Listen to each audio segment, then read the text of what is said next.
Nikki Haley to resign as Trump's ambassador to the UN. President Trump's ambassador to the United Nations, Nikki Haley, said on Tuesday she would resign at the end of the year, marking a high-profile departure of one of the few women in the president's cabinet. Miss Haley, a former governor of South Carolina, had been an early and frequent critic of Mr. Trump, so when he named her the envoy to the World Body weeks after his election in November 2016, the appointment was seen as an olive branch. "It was a blessing to go into the UN with body armor every day and defend America," Miss Haley, seated next to Mr. Trump in the Oval Office, told reporters. "I'll never truly step aside from fighting for our country. But I will tell you that I think it's time. Being the United Nations ambassador," she said, "has been an honor of a lifetime." Mr. Trump said Miss Haley had informed him roughly 6 months ago that she wanted to take a break after finishing 2 years with the administration. He said he hoped Miss Haley would return in a different role, and would name her successor within the next 2 or 3 weeks. "She's done a fantastic job and we've done a fantastic job together," Mr. Trump said. "We're all happy for you in one way, but we hate to lose you." Miss Haley, who has long been seen as a potential presidential candidate, said she had no intention of running for the presidency in 2020, as has been speculated. Instead, she said, she plans to campaign for Mr. Trump's re-election. "I think you have to be selfless enough to know when you step aside and allow someone else to do the job," Miss Haley said. The daughter of immigrants from India, Miss Haley favored free markets and global trade and earned international attention for speaking out against the Confederate battle flag in the aftermath of the 2015 massacre at a black church in Charleston. During Mr. Trump's presidential campaign, she sharply criticized his demeanor and warned what it might mean for American diplomacy, even suggesting that his tendency to lash out at critics could cause a world war. As ambassador, Miss Haley was an outspoken and often forceful envoy, someone whom foreign diplomats looked to for guidance from an administration known for haphazard and inconsistent policy positions. She was quick to voice her own opinions on the big policy issues that are high on her agenda, like Iran and North Korea. Miss Haley acknowledged her policy disagreements with the president in an op-ed in The Washington Post last month when she criticized an anonymous senior administration official who penned an opinion piece in The New York Times, describing a chaotic administration in which many of the president's aides disagreed with their boss. "I don't agree with the president on everything," Ms. Haley wrote. "When there is disagreement, there is a right way and a wrong way to address it. I pick up the phone and call him or meet with him in person." Miss Haley also collided with the National Security Advisor, John R. Bolton, after she announced that Mr. Trump would lead a session of the United Nations Security Council devoted entirely to Iran. After European officials protested that this would showcase divisions in the West because of Mr. Trump's decision to pull out of the Iran nuclear deal, the White House broadened the theme to countering weapons of mass destruction.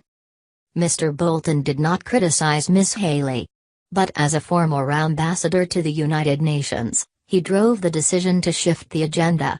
White House officials noted that under United Nations rules, Iran would have been entitled to send its president to the meeting, setting up the awkward possibility that Mr. Trump would have sat across a table from Iran's leader.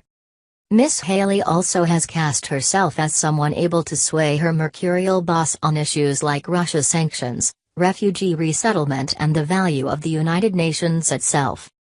She was the first cabinet-level United Nations ambassador for a Republican administration since the end of the Cold War, and quickly made clear she saw the position as a stepping stone to a higher political office, a possibility that Mr. Trump may have resented.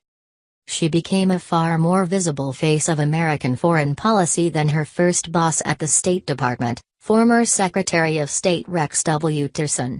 Time magazine celebrated Ms. Haley's ascendance by putting her on a cover as one of the women who are changing the world.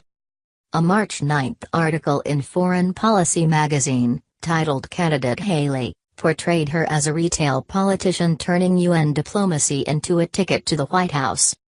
Nikki Haley has been a clear, consistent, and powerful voice for America's interests and democratic principles on the world stage, Speaker Paul D. Ryan, Republican of Wisconsin, said on Twitter. She challenged friend and foe to be better.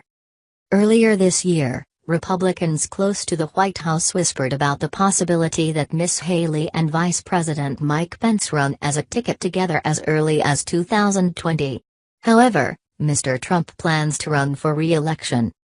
While Ms. Haley was among the few women in Mr. Trump's cabinet, she is far from the first United States woman to hold the United Nations ambassador position. She succeeded Samantha Power and Susan E. Rice, who both worked for former President Barack Obama. Other women envoys from the United States to the world body have included Madeleine Albright, Jean Kirkpatrick, Ann Patterson, Rosemary DiCarlo, and Michelle Sisson. In a January 2016 response to Mr. Obama's State of the Union address, she warned against following the siren call of the angriest voices, a clear rebuke of Mr. Trump.